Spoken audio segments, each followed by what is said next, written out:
takeaways? Yes, Ruchi, what were the key takeaways from yesterday's second class, meeting skills? What was the main thing you remember? Audience is the hero. Very good. Audience is the hero. Good, good, good. What else? Voice modulation is extremely important. Okay, it has an effect on the message that you're trying to give. Good, good. Yes? Other people? The posture and movement of space. Posture, movement, everything is important. It all conveys a message. It's messaging something, no? It's telling the audience something that you want to say. Good, good. What else? Delivery skills, okay, which is encompassing all these things. But delivery is as equally important as the content. We focus so much on content, but delivery is extremely important. Yeah, good, good. Practice. Prepare, but also practice. Yes, so prepare and practice. So preparation is important before, but practice is equally important. Okay, and then there's, of course, you have to make yourself in the best possible way to be able to deliver, and for that you need relaxation and whatever works with you. But some relaxation techniques are also important. Yes, you were saying something? Something else? That story. Now we didn't touch so much on story, but every story has a beginning, middle, and end. There was a king who was very popular with his people. Okay, there was a big drought which happened in his kingdom, and he became sad. People died, and he found one. He was hunting. He killed a deer, and that was what the curse of the deer was on the thing. And then in the end, he finds, he makes amends, and then the kingdom comes back to life. Starting, middle, and end. Same way, presentation starting, middle, and end. Okay, and how do you make the starting impactful? What should we be careful for in the starting? What should the start have? Why do you listen to a story? When you get somebody tells you a story, why do you continue listening to it? It hooks you in. It tells you, oh, there is something, but it's something more. Suspense, something more is coming. Similarly, in any story, there should be a hook. Hook is what? The starting, which gets you involved. It should get the audience's attention. The starting catches them, and then in the middle, you will put your 2 or 3 points. In the closing, what do you close with? What should you be careful while closing in a story, as in presentation as well? There should be a message. In the end, what do we want to say? Action point. We should have an action point. There should be something that people should go and do post whatever you have done. Suppose you've given information, they should become now aware about a government policy. So they should go and read up the government policy now, see how it can benefit them, see how they can utilize that policy. Or if you're talking about a review, people should now think, the team should think, what have they done wrong, what have they done right, how can they rectify. It should be a call for action. In the end, don't just conclude by topic 1, 2, 3, 4, 5. Conclusion is separate. So we complete the topics that we want to do, but we always have an impactful conclusion where we summarize and we also then give some action points. Like yesterday, I also summarized in the end and gave you some action points. Pick up one PPT, one deck and prepare whatever you think best. Correct? Some call for action. This is how we look at the presentation. Okay. So what I will do today now is I'll focus on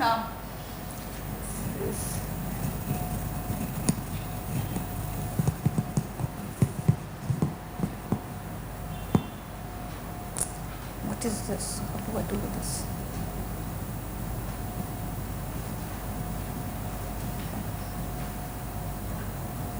Okay. So this is what we had done last time. Okay.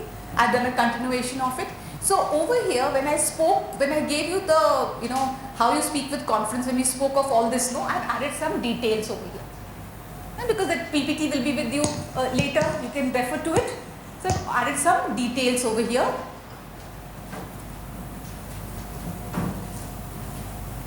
Okay, some little. And then I've given some detailing for each of them.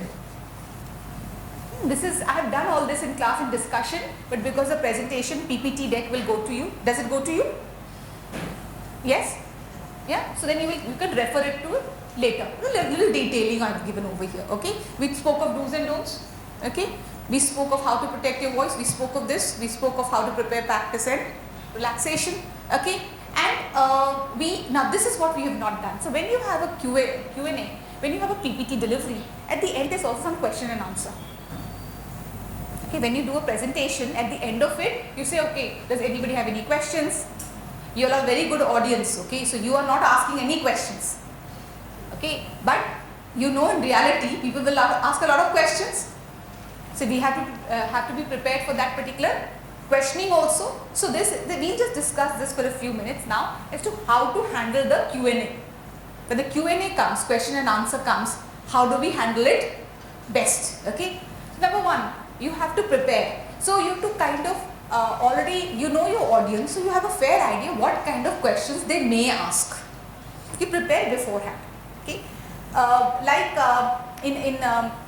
actually one training that I did where I was looking at governance, and governance is basically a function of how the leadership, the board members and all are being transparent, they're ensuring that the mandate that the company is required to do is doing well, and governance also sort of legal compliances and things. Now when we were doing that part, because they were also they were board members but also from the company, they were not independent board members. So they are from the organization, they are also board members, okay, of a functioning agricultural cooperative. Okay. Now what kind of questions will they ask? So I have to preempt it.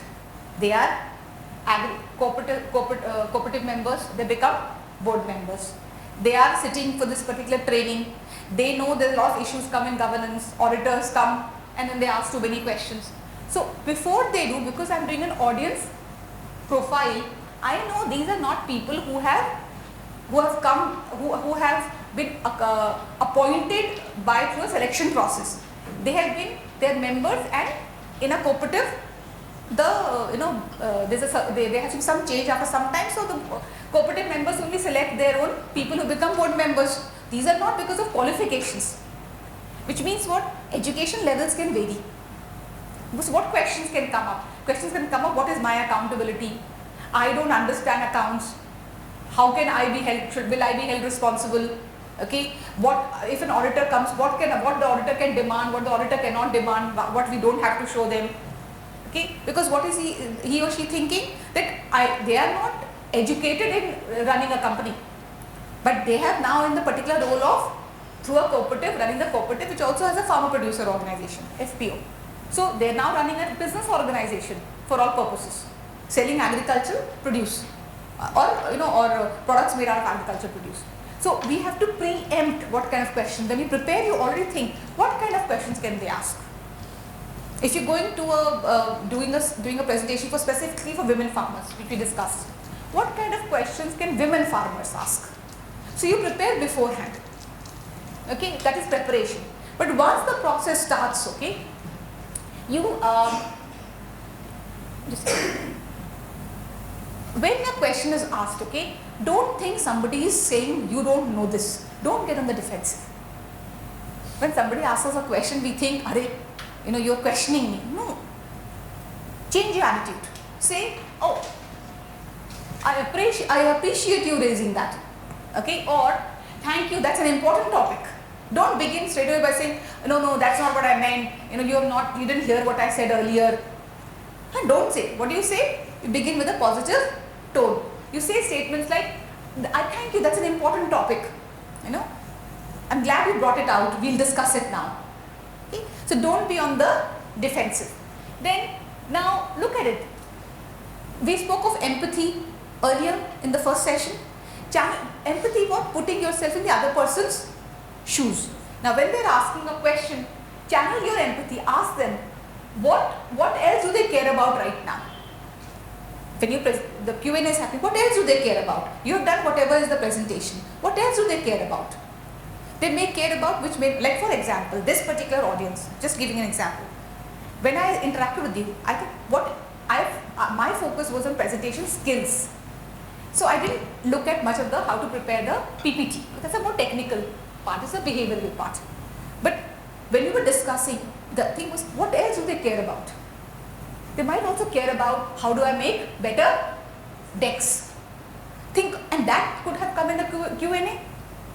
Will come like you will come, how can I make a better? So I should be prepared for it. Okay, so channel your empathy. Don't say, oh, why are they asking me? This is such a dumb question. This is not part. This sorry, this title of the PPT is not this. I can't cover it. We can't say this.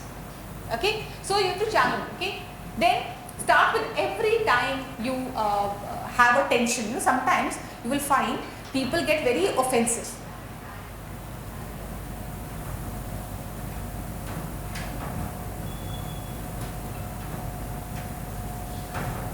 Need some help there? Okay, we are good.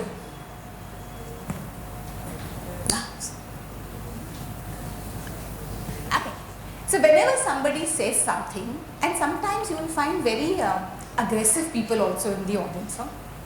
They're very, you know, they're questioning you. They're very aggressive. Okay, what can we do then? We have to start with agreement. Okay, don't say I don't agree with this. This is wrong. Come, have a seat. Okay, don't say this is incorrect and so on. Start with it. The first statement should be a positive statement. So I've given some statements here. I understand that you. If I understand you right, clarify. It's clarification. No, somebody says, you know, your policy is the same policy you told us last time. I had so much difficulty. I don't think this is a good policy. Okay.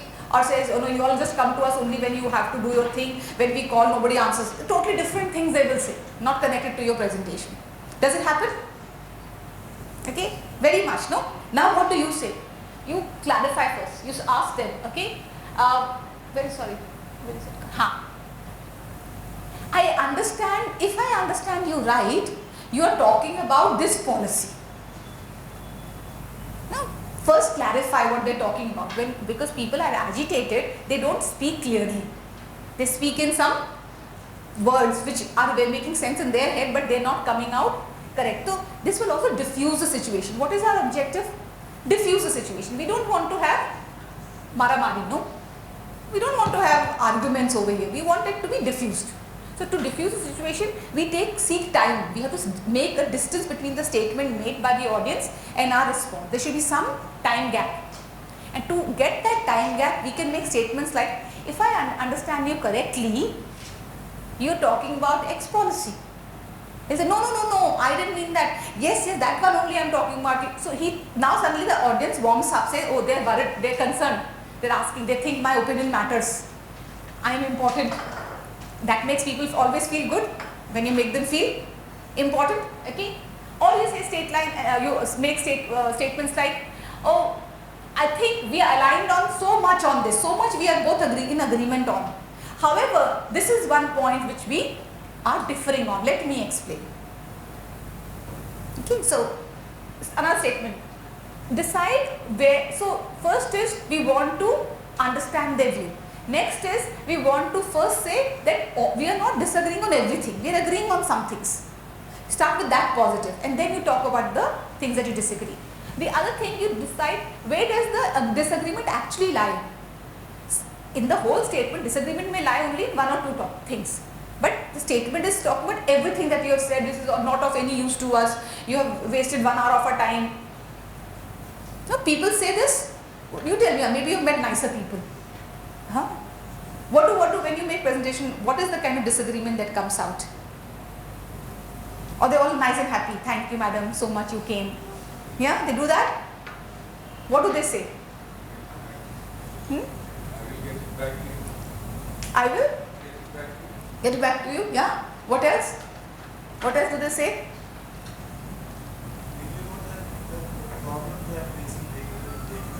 Day-to-day thing, and they think what you're saying is just whitewashing their problems, not addressing them. Correct, no? So they come agitated. Now you have to diffuse the situation. Your job is to diffuse. You don't want more agitation, because now they've got an audience to vent their feelings. They want to tell, but nobody is there to listen. Now there's an audience to vent the feelings. They will start to talk. So diffuse. Say things like, okay, one place that we differ is, okay, or say, explain the reason for why I am telling you this is this. You explain, say, I understand this has happened to you. Where we are coming from is here. But don't say, no, this is not the place. We are not the right people. You please, you go to somebody else. What will happen? You will alienate the audience. They are not interested in you anymore. They are saying, why are we sitting here? So our job in Q&A is to diffuse. Remember, not. So we are not here to prove who is better. I know more, you know more. No. It is about getting the message up. Remember the objective. Objective is to get the message across, whatever we want to do, and that has to go well, and people have to be willing to listen to you. Okay. Now, sometimes what happens is, sometimes somebody asks a question, you can also play dumb. Okay. No. Tell me more. That's very important. No. Tell me more about it. Okay. When you tell that, person starts feeling, oh, they're interested in my story. Okay. Or ask them. Okay. Is there a specific reason you are concerned about this? Because people make general statements, then he'll say, oh, in this particular loan that I took, in this thing that happened to me, this price that I got for my product, they will talk. So the minute they start talking about a specific, suddenly it's not about you and the audience, it's about the issue at hand. And the issue at hand separates the person from the problem. And then we can be more civil about it. But if we are involving the person and the problem together, then it becomes personal. And that is not good. Okay, so make statements. Can you tell me more about what's driving your question? That's intriguing. Is this something you've experienced yourself? Sometimes people talk generally, no?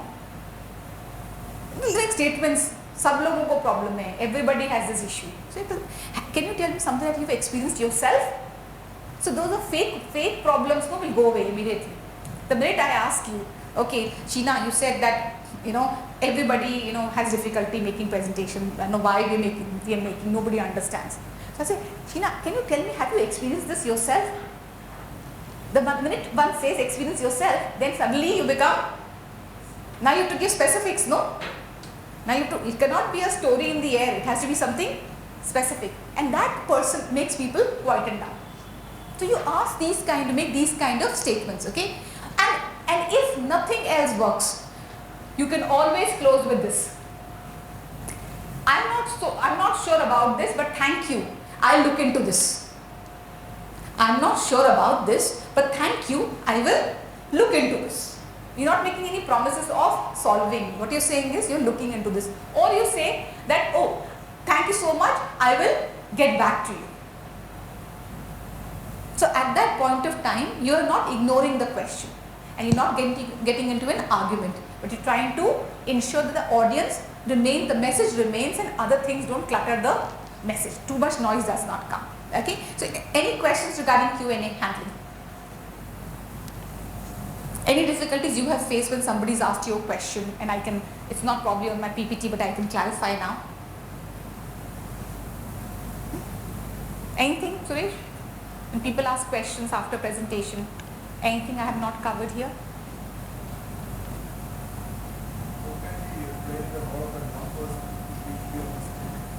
How do you?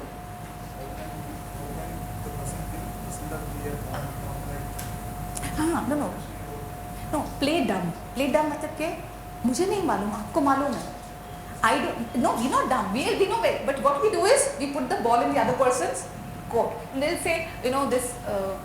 Tell me a problem that somebody will come up with. Then I'll explain it to you. Can you tell me a problem they come up with, which you find that it makes the engagement little confrontational. The case of crop insurance and natural calamity assistance. Mm-hmm. And that is not, we are explaining the schemes to them. It's like introducing the insure, central government is doing this much. Correct. Money they are not taking. Due to short of funds. They fire. So they fire you. Okay, so let me explain, thank you for sharing that, Shilekha. What she's saying is that in case of disaster, and so on, government has this insurance and these things and all. So your job is to go and explain this. But the practical reality is that even after doing all this, the money does not turn up, not because the scheme is not there, but the scheme has no funds. And so now you are obviously the person to whom you're targeted. Okay. Now if somebody says this, remember you can use any of these. Okay. You can say, thank you, this is a very important topic. I agree. Correct. does it not make it easier? If you say no, that's not true, then so you can. I'm just using the statements in the same thing. Okay. Handle the situation good.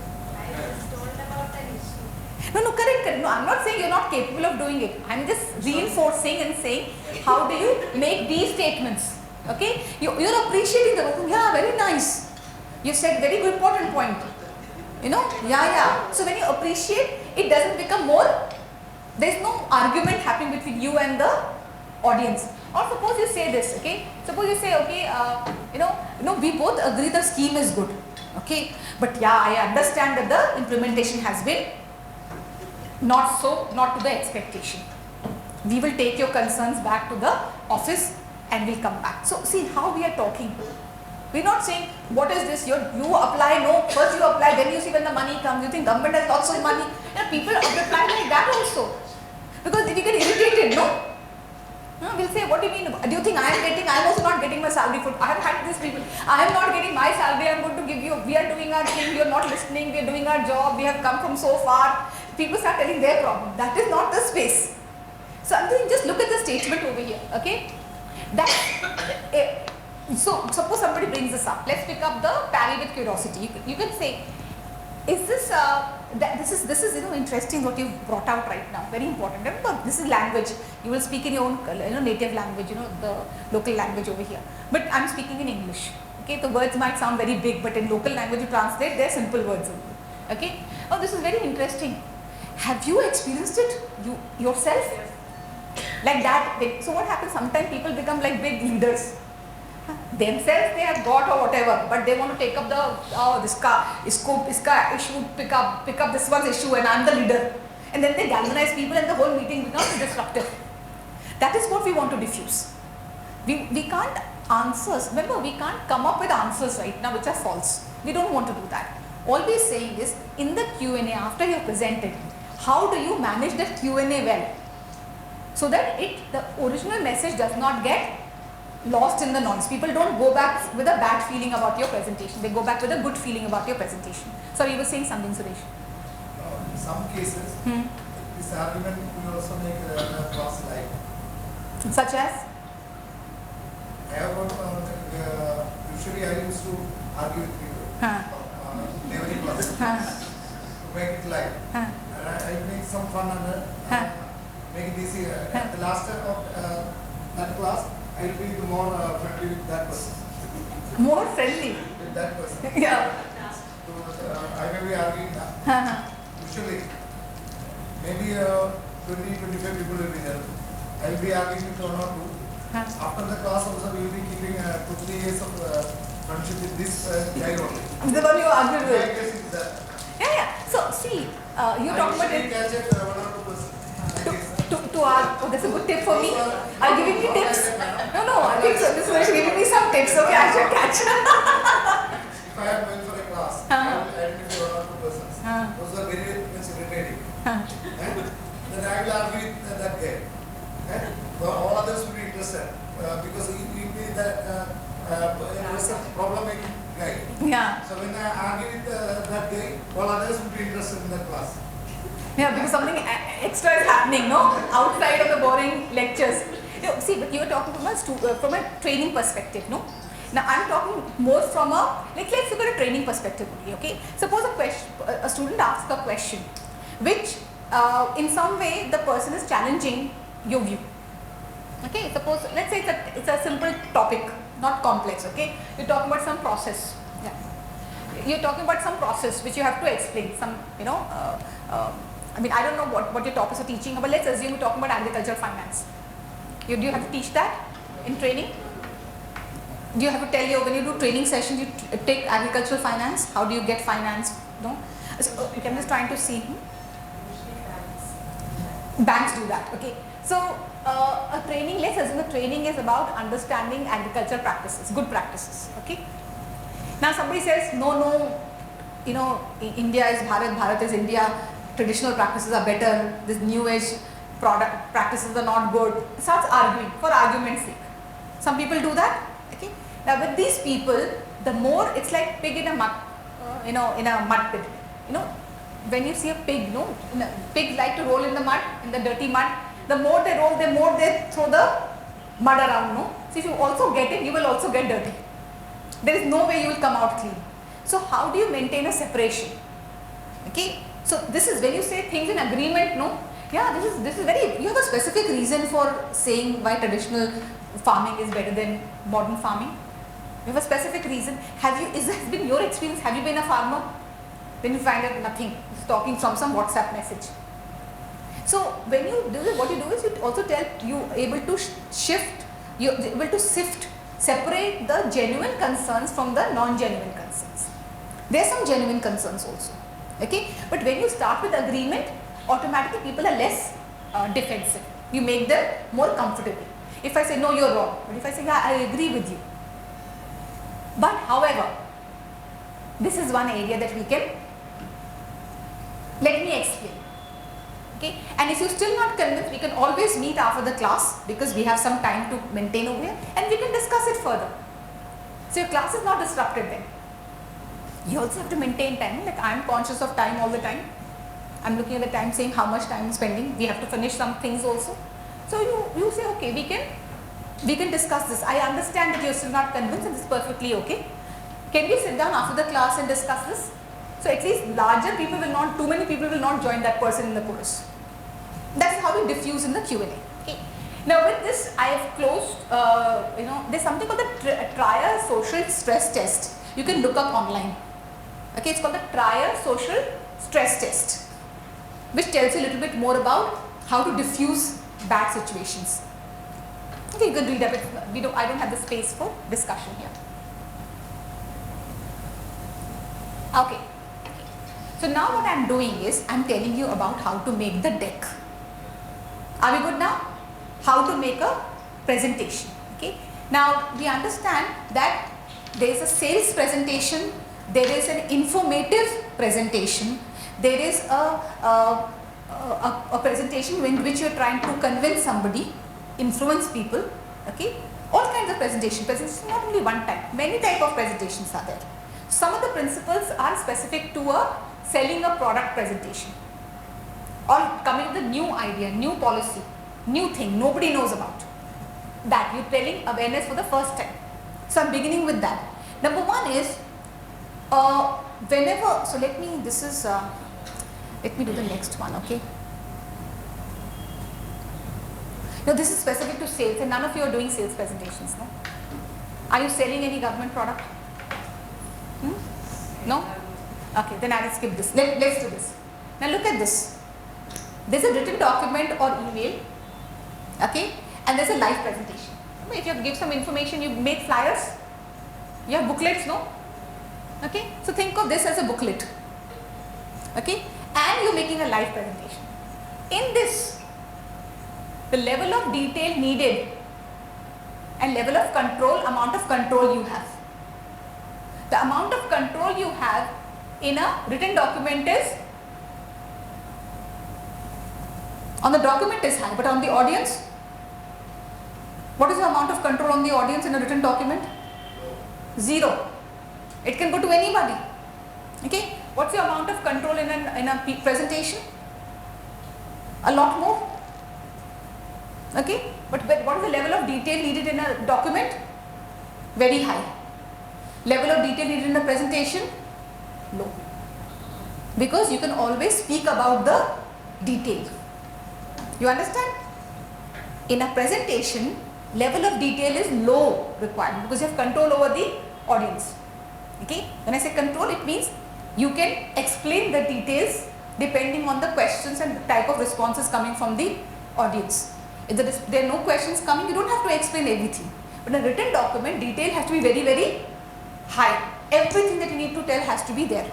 So we cannot make the document into a presentation. Please don't do that. This is why this slide is there. Okay, you have an audience which is right there. You are there, the audience is right in front of you. And where is the audience here? Through a screen or a paper which you have no access to. So level of detail in a document is very high, level of detail in a presentation is low because you control over the audience, because you can always explain should any detailing be required. It does not mean no detailing, it just means low. Okay? With that in mind, Let's look at how do we look at data. I'm looking at specifically the data now first. You have to show data. Do you have to show data? Yes or no? Do you show data in your slides? Now tell me, when you look at the screen, what are you seeing?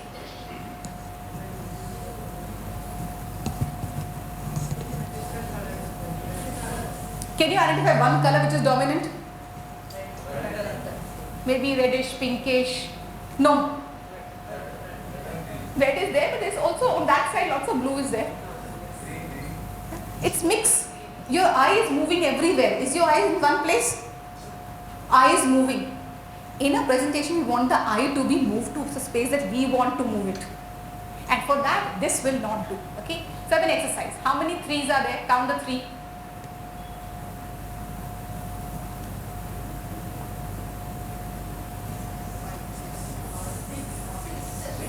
Took you some time, no? Yeah. How many threes are there? Immediately you could get it. How come? Same deck, same data. We are moving using we are directing our eye where to go. In the balloons, the eye doesn't know where to go. In this slide, eye doesn't know where to go. It is going all over. Okay? But in this slide, we are telling the eye where to go. In a slide deck, when you're showing data, you have to move the eye to where you want it to go. And in this case, the reason it is happening is because certain things is a contrast. Low and high, very light and very dark. That creates a contrast. And the contrast is created, the eye moves to the place that we want it to move. So how do we create contrast in? This is one way of doing it. Okay. So I'll tell you, this is how it moves. Okay. Look at this chart. In the first one, can you see? I'm sorry, the orientation. Can you see? Immediately your eye goes where? To the slant. Next one. To the shape. Next one. To the shorter. Next one. Thicker one. Again thicker one. The straight line. Added mark. Enclosure. Yellow hue. The intensity is low, our eye is going there. Okay. Anything that is out of line, spatial movement, and anything that is moving, a line moves. Now we had 1, 2, 3, 4, 5, 6, 7, 8, 9, 10, 11, 12 lines over there in the first one, but we immediately saw one. Okay. These are called pre-attentive effect. Pre-attentive effect. Before we have put attention, before that only our attention is captured. Pre-attentive. Okay. The theory is not important. The effect is important. Can you see it? Now, how do we ensure our slides we can use this effect? Same effect we will use. Same things. Pre-attentive effects. How do we use it in a slide? Now, suppose I am writing something. Okay. Let me show you. Now, this is being shown over here. This is a data. Simple data. Data shows what? What are the top design concerns? So some product has been made, car or something, and they're saying there's some design concerns. And in the graph, they have put top 10 design concerns. Okay. And what's it? Engine power is less than expected. Tires make excessive noise. Engine makes abnormal excessive noise, and so on. And over there, they've written concerns per 1,000 responses. This is how we show data. Per 1,000 response. What is the concern regarding this particular topic? So you've done some survey, this has come out as data. Now you're showing this data to your team. Okay. Now when we're making a decision, we have to read the full thing. Engine power is less than expected, 12.9, 12.3, 11.6. If I were to show it like this, I'm sorry the light is coming out like that, but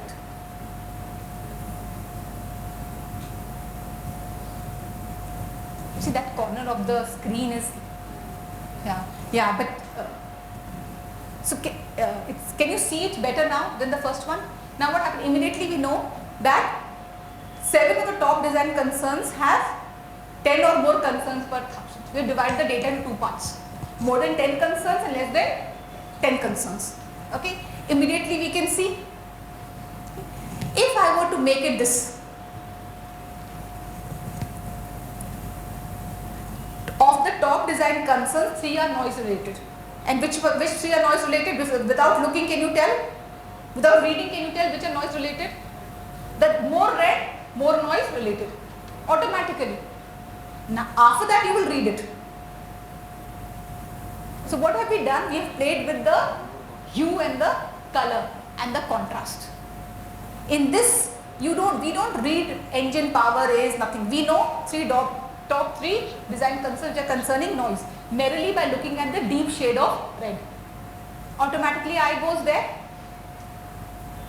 Okay, this is how you use the same pre-attentive techniques to a slide.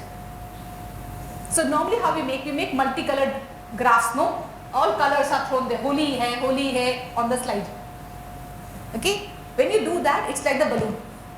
Eye is going everywhere. But when you use contrast and depth like this, automatic data is much more visible. This is only for data, showing how data is used in slides, nothing else. Huh? So this is how it shows eventually. This is the cleanest version. Immediately our eye is going there. Okay. Now look at this color use. You can use color like this, yellow, green, all colors, or you can use colors like this. So over here, what are we saying? Country level sales rank top 5 drugs, top medicines which are being sold country level. Okay. In the first graph, it is so confusing. You have no idea what is happening here. What is the meaning of red? Nothing. Over here, we know rank because what is given over which is called a legend. What is a legend? Legend is something which explains what you are doing in the graph in terms of, when we were in school, we used to make geography maps. There used to be some little box. That is a legend. Legend basically explains the use of color and markings in the map. Similarly, this tells us that rank 1 is what color? Darker. So it doesn't show it. Can you see? Rank 1 is the darkest and rank 5 is the lightest in the legend. In the second part, top 5 drugs, countries level, sales rank. Okay, this one over here. If you look at it over here, this is darkest 1, lightest 5. Now when we look at this, we know dark, dark, dark, dark, dark, dark, dark. We know this. So the drug number A is dark is the top selling in 1, 2, 3, 4, 5, 6. 6 countries. Immediately we know it. But we need the legend. This is called a legend. So when we make colorful graph, we have to have a legend. If you make a graph without a legend, it is like this. Nothing. We can't understand it. It has the ranking. 1, 2, 3, 4 number is given very clearly. But what is the meaning of the 1, 2, 3, 4? We don't know. Okay. So use the color consistently. Which means in the whole slide, whatever you are doing, if you are using the color, dark color for most important things, then you must use the same dark color for all the important things. Consistency is the key. This is another thing I have noticed a lot. In presentations, first slide, second slide, third slide, fourth slide looks totally different. Somebody else made it. It is somebody else only has made it. But it can't show like that in the slide. So color has to be consistent in all the slides. You can't have differing colors at all. Okay. Also, this is an important thing. You know, there's something called color blindness. Okay, color blind people can't see which colors? Green and red. Red color they can't see. Color blind. Don't use too much of that because for them it is white. This is just being nicer. I'm not saying just it's nicer to do that, but be thoughtful. See, red always shows danger, something bad. Okay, green always shows something environmentally friendly, better. Blue shows something calmer. Yellow shows something urgent. These colors have some meaning in our heads. Okay, that's why yellow signs are there, red light is there, no? So when you're using, remember that logic in your PPT also. If you're putting something as red, it will be seen as dangerous, and things. So those color associations are also very important for us. Okay, you can forget the brand color, but draw attention with black, or you can use a complementary color. See, in your organizations, you will have a logo. Logo will have some colors. It's always nice to show your PPT using some of the organizational colors. They show that this is you're in sync with your organization. Certain private companies have mandates. You have to use those logo colors. That is why this is here. Okay. What we do is sometimes see. But I'll do this. I'll just do this. When we can use a simple text, why do we want to write so much complex? What is given over here? What's the meaning of this graph? Can you read it? Yes, Preetha, can you read this? Not aloud, in your head. Tell me what is the meaning of this graph. What are they trying to tell us?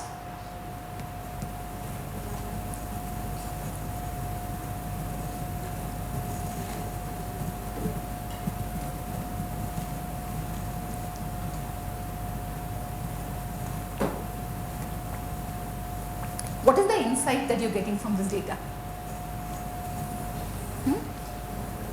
What are they trying to say? More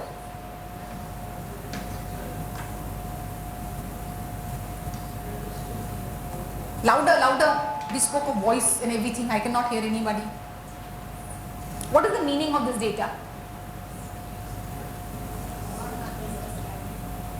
Possibly more mothers have started working, or there are less stay-at-home mothers now. Okay, that is all. And how much? From 41 it has become 20. Okay. Now you put 2 bars, you have put everything you put. Okay, made it so complex. Isn't it just saying this?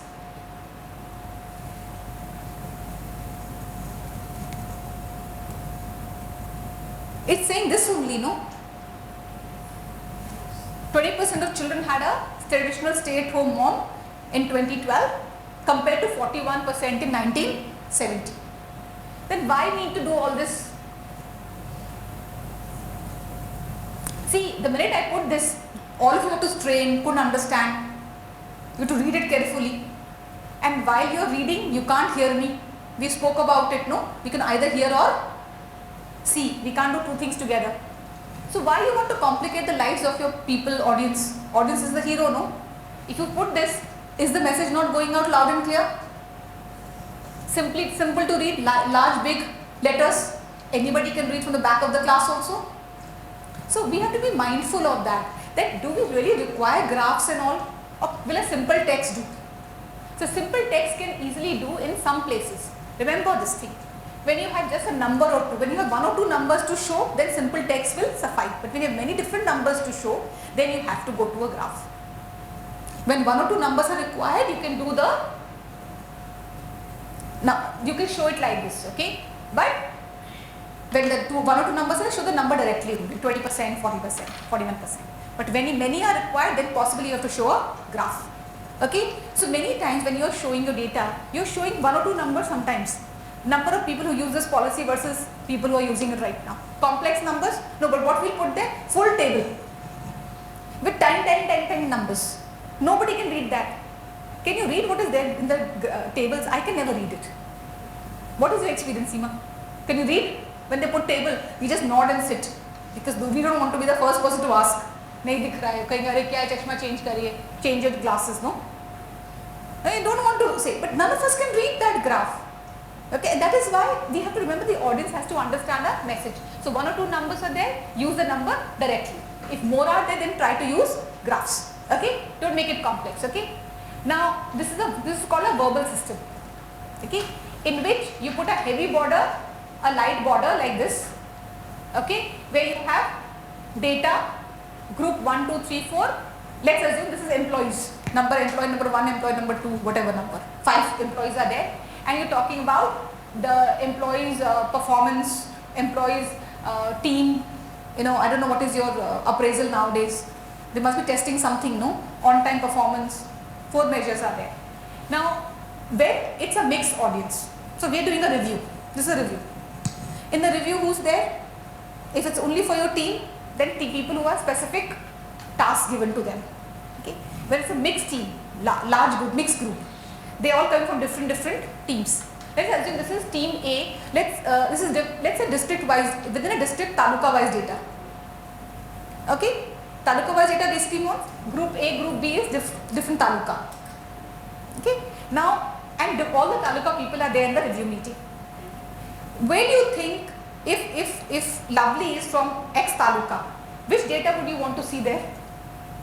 Only yours. Okay, when you're coming in a mixed group, if all of us want to see only our data, we don't want to see other data. That is what happens. Okay, so when you want to put a graph, since everybody is only looking at one line, you can use a table. But when everybody is looking at every line, then table can't be used, because now I will be looking at all the lines, and all the lines I cannot pay attention to. It's confusing for me. So when to use a table? When there's a mixed group and each group is looking for one specific information on the graph. Their attention is only on one specific information on the graph. Then you use a table. But if all the information has to be seen, then you have to now convert the table into some pie, bar, vertical, something you will have to do. You can't show raw data anymore. Raw data you can only show where the audience is varied, and the varied audience is, all of the audience is looking at only one line for themselves. But the minute the audience is similar and they're looking at all the data, you cannot show raw data. We call this raw data. Table is a raw data. We can't show raw. We cannot be lazy. Okay, we have to do something else. That something else then is, okay. Can you see that? For live presentation, audience, when the audience is reading, then they're not listening. Okay. So what you do is, if you have to still show the table, then you will use a heat map. If you still have to show the table, you will use a heat map. Heat map means what? Whichever is more important, you will color it with a stronger hue. Okay. So what this, and include a legend. I told you about the legend, no? What is a legend? Girija, what's a legend? Legend. I spoke of a legend some time back. What is that? Louder? Class. No, that's not legend. Legend is what? The explanation of what is coming in the table. One means this, red means this, yellow means whatever. The explanation is called a legend. So when you use a heat map, you have to use a legend. Okay, and don't put colors which are heavy on our head. Use more soothing colors. This is for every presentation. Some of these elements are for any presentation, not just for data. Use soothing colors. Don't use very bold colors. Bold colors make it tiring for our eyes. We can't see bold colors for too long in a PPT. Okay, so look at this one. This is a scatter plot I have given. I'm just again going to ask, do you use, you show data or not in your slides? Okay, is it useful or not? Because I have more detailing in this, I can make it the detailing less. How many of you use data in your slides? You don't use any data, rest of you? How many of you use data on your slides? Please raise your hands. Okay, quite a few. Okay, then we'll continue for a bit. Okay, now look at this. You know what is scatter plot? You understand scatter plot? Scatter plot. This is a scatter plot where you plot the data as dots. X and Y axis, just the dots. Okay. Now, this data is basically showing cost per mile by mile is basically kilometers. Cost per kilometers based on how many kilometers have been driven. Suppose this is, you are looking at your costing of a project. And you're looking at how much money is being spent on travel cost, and you have mapped the travel costs. So every time if you're traveling up till 3000, again doesn't have to go there.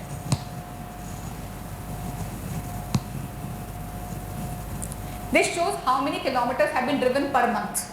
Okay, in some months you have had only less than around 1,000 kilometers, but in other times you have had almost close to 4,000 kilometers driven.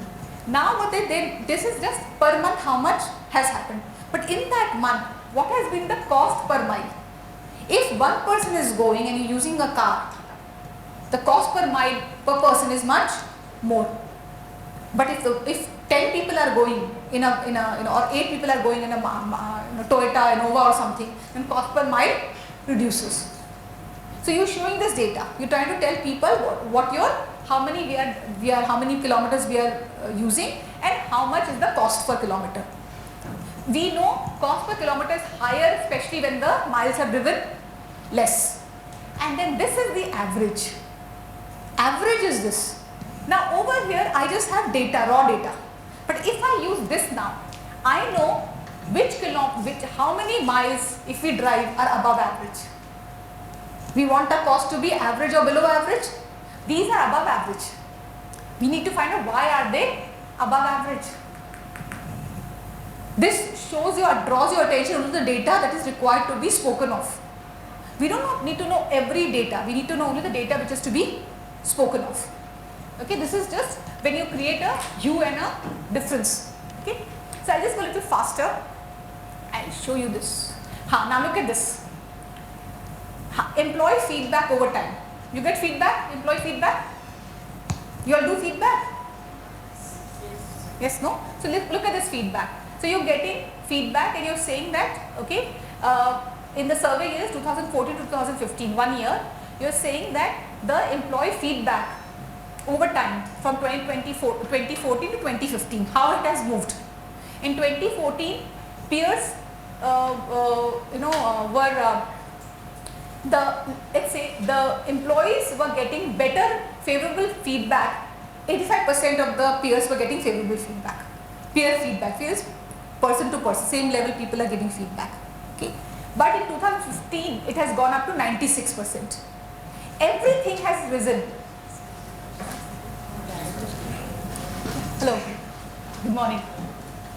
So you want to do something right now? Okay, so then let me just close this. Okay, so we'll stop for a minute or two and then we will continue with our section. Okay.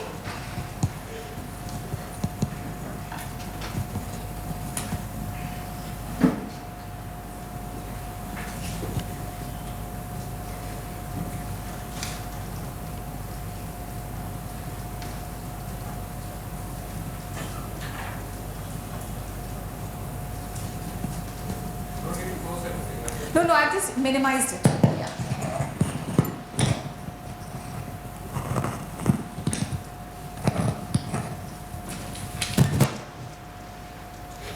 Good morning to all. Yes, our respected Director of Agriculture just joined us, and I extend a respectful and cordial welcome to the Director of Agriculture, Dr. Srira Venkatraman, IAS. And I kindly invite our respected Director to address the participants. Sir, please.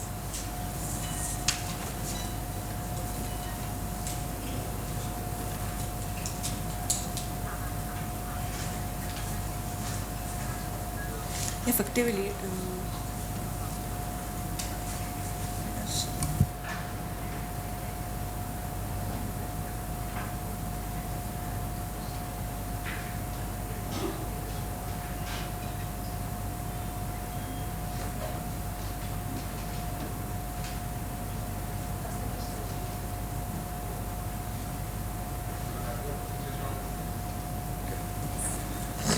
Prof.Seema. Very good morning to all of you, Director Sameti and also Prof.Seema Singh Rawat from IRMA. First of all, let me apologize for barging in without notice and you're having to interrupt your session, and especially a session on presentation skills. But I was supposed to come here yesterday, but because of a few other important meetings, I couldn't join you guys yesterday, so I thought I'll just come and say hi. There's no formality here, I just wanted to see what was happening. Even though I would like to sit for a longer period of time and see what is being taught here, or rather what is being discussed here. I have another meeting again with the Honorable Minister, so just 5 minutes just to DD SARS either angle DD and above. So I mean, you would also agree that this is probably a little late in their careers for them to learn management skills and presentation skills, but nonetheless it is all the more important that you learn all of this at least now. I don't know if we've had similar sessions before, but one thing is for sure. Even if you look at the highest training academies inside the country, if you look at the highest academic institutions world over, one thing is for sure. We've always had, I mean, I've been fortunate enough to attend classes in both the Lal Bahadur Shastri Academy of Administration in Missouri as well as the Harvard University in Boston. In both universities or both institutions, I've attended sessions on presentation skills. So I'm, in fact, glad that the timing was apt and that I could interrupt the class on presentation skills, but this is something that's very, very important. And something that I feel that especially government officials at the mid and higher level of management seriously lack.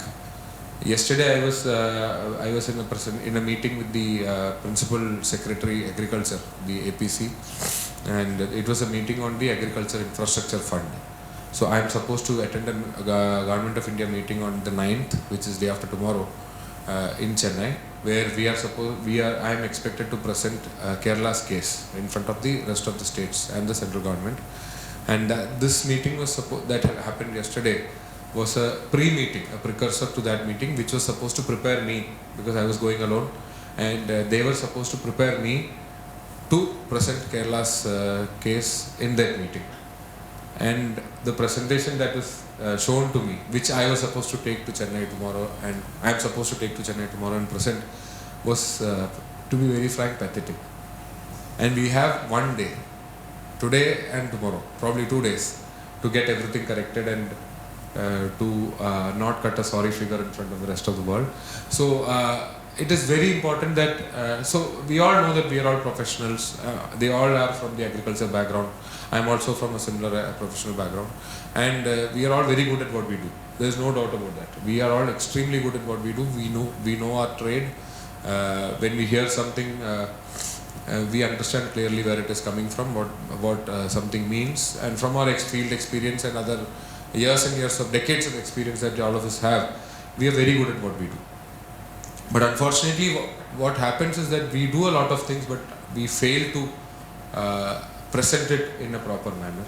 So the person who is evaluating us, let it be anyone, it could be the central government, it could be a state government, it could be an independent agency, it could be the media, it could be people, the beneficiaries.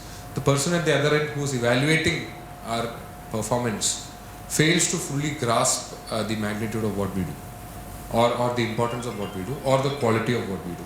And that is where it becomes equally important to not just do your job well, but to also be able to present what you've done in a manner that fits the audience. That is also equally important. I think Dr. Seema will also agree with me here.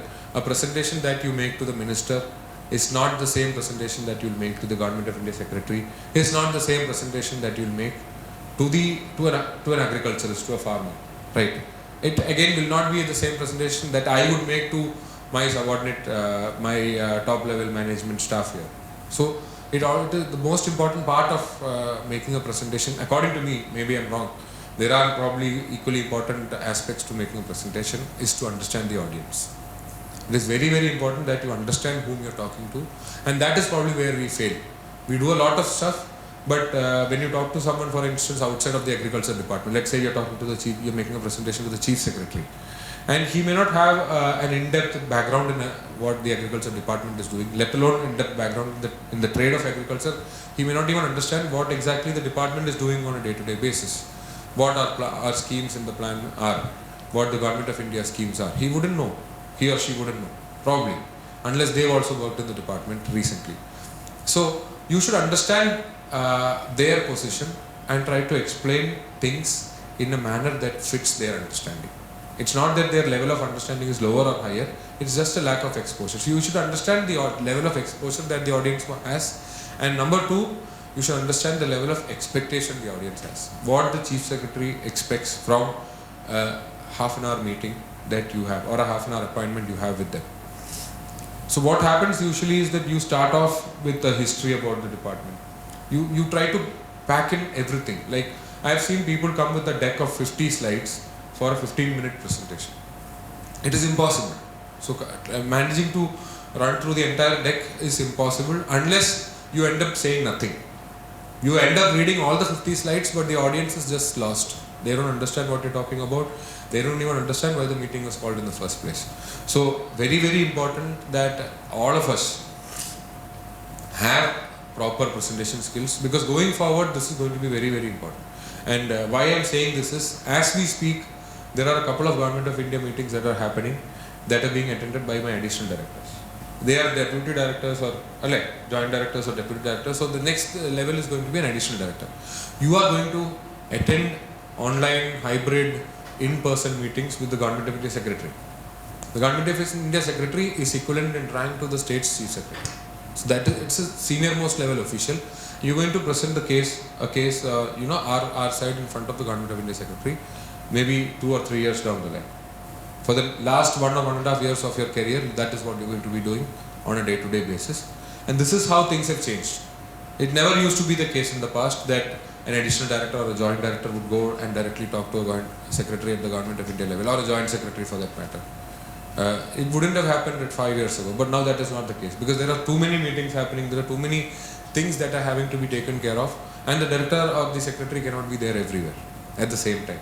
So because I am here now, my additional director CP is handling a meeting by the joint secretary, another additional director planning is handling another meeting. So this is how things are going to be in the future. So it's very, very important that, so I tell all of my additional directors that you are literally, all of you are directors.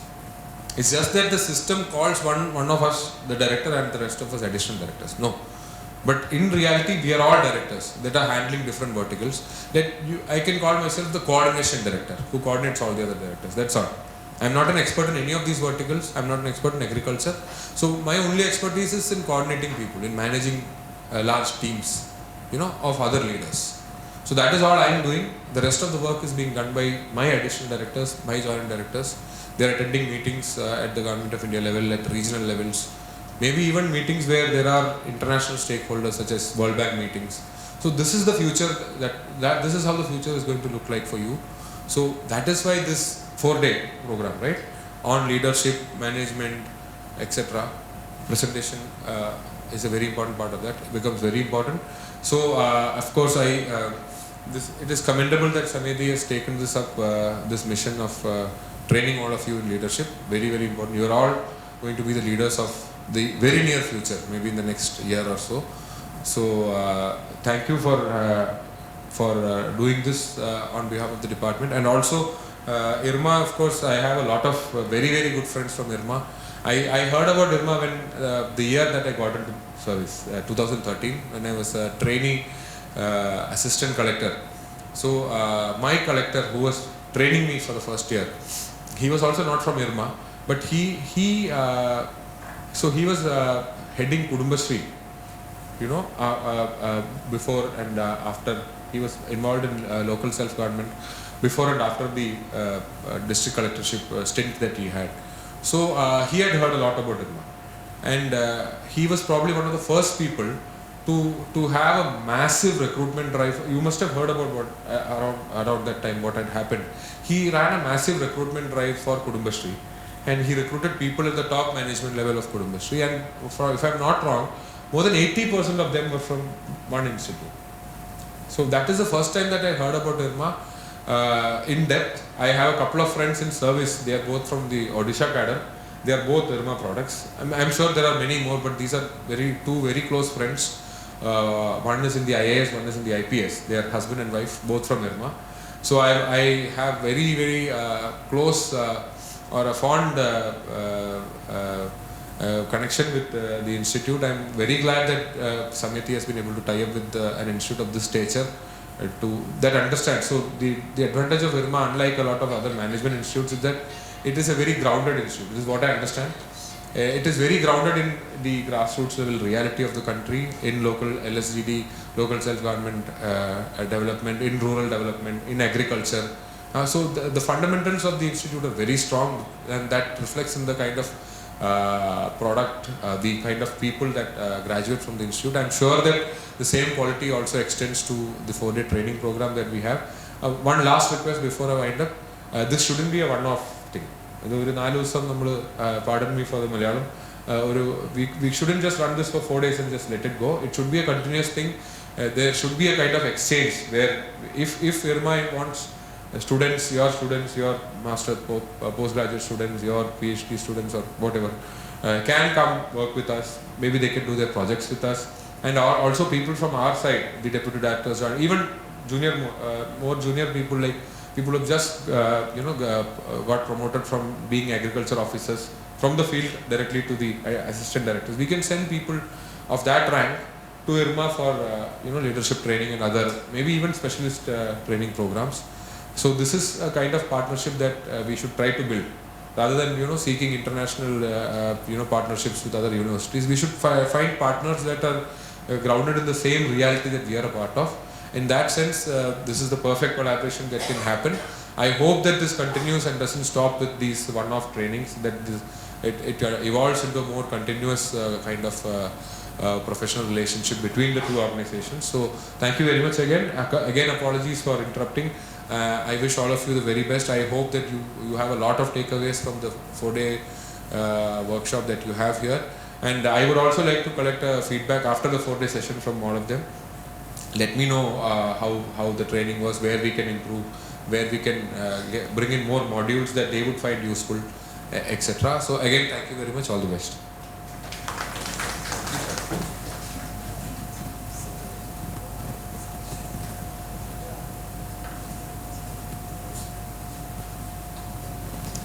Thank you sir. ഈ സമയമില്ലാത്ത നേരത്ത് നമ്മളെ ഇവിടെ വന്ന് പാർട്ടിസിപ്പൻസിനെ address ചെയ്യാൻ sir കാണിച്ച ഒരു മഹാമനസ്കതയ്ക്ക് നന്ദി പറയുന്നു. Thank you sir.